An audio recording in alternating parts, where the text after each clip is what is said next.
সবাইকে চট্টগ্রামে স্বাগত। মানে এখানে বিভিন্ন ডিস্ট্রিক্টের মানুষ আছেন, এখনো আসলে চট্টগ্রামের লোকজ সংস্কৃতি নিয়ে কেউ কিছু কিছু বলবে না। এখন সরি ম্যাডাম একটা কৌতুক বলেছে। তো আমাদের চট্টগ্রামের যে ভাষা, যেটা আমার ভাষা মানে বাংলাদেশের একটা বিখ্যাত ভাষা, এবং শুধু বাংলাদেশের পুরো ওয়ার্ল্ডে একটা বিখ্যাত ভাষা, যে কারণে ইউনেস্কো সম্ভবত এটা একটা আলাদা ভাষার মর্যাদা দিয়েছে চট্টগ্রামের ভাষাকে, তাই না?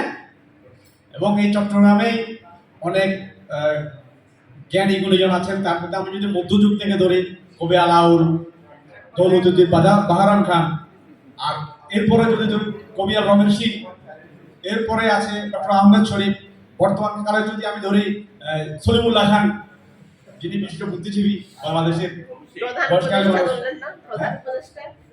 আচ্ছা সরি, আমাদের প্রধান মহোদয় ডক্টর ইউনুস স্যার, উনি আমাদের চট্টগ্রামের মানুষ। তো আমার মূলত আচ্ছা যাক, এরকম আমি শেষ করতে পারবো না। হ্যাঁ, তো আমি এখন চট্টগ্রামের ভাষা নিয়ে একটা কৌতুক বলবো। তো জনৈক, সরি এটা মনে হয় প্রমোদ চৌধুরী বলেছিলেন, নাকি ডক্টর মোহাম্মদ চৌধুরী বলছেন যে বাংলা ভাষা সিলেটে এসে আহত হয়েছেন আর চট্টগ্রামে নিহত হয়েছে। এটা কি ডক্টর আহমদ শরীফ অথবা সরি প্রমোদ চৌধুরী বলেছেন, মানে ডক্টর মোহাম্মদ, আপনি এই মুহূর্তে মনে করতেছে না প্রমোদ চৌধুরী।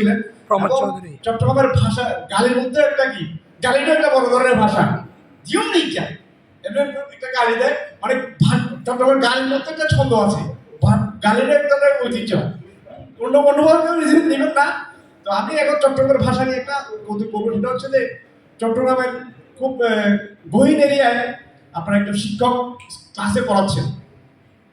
তো আপনার তার আগে আমি একটু ধারণা দিয়ে রেখে আপনাদেরকে ভেটকানি শব্দটার সাথে পরিচিত।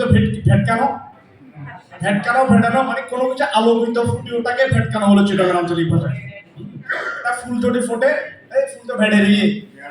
হ্যাঁ, চট্টগ্রামের কি বলো অজপাড়া গায়ে এক শিক্ষক শ্রেণীকক্ষে পড়াচ্ছেন যে পুকুরে পদ্মফুল প্রস্ফুটিত হয়েছে, পদ্মফুল প্রস্ফুটিত হয়েছে।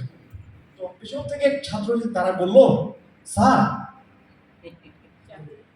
পদ্মফুল বুঝিলাম, ফইরও বুঝিলাম, পুকুরও বুঝিলাম, কিন্তু প্রস্ফুটিত কিন্তু ন বুঝি। ন বুঝস ফইরেতে পদ্মফুল ফুড়িয়ারে বেড়ে গিয়ে। ধন্যবাদ সবাইকে।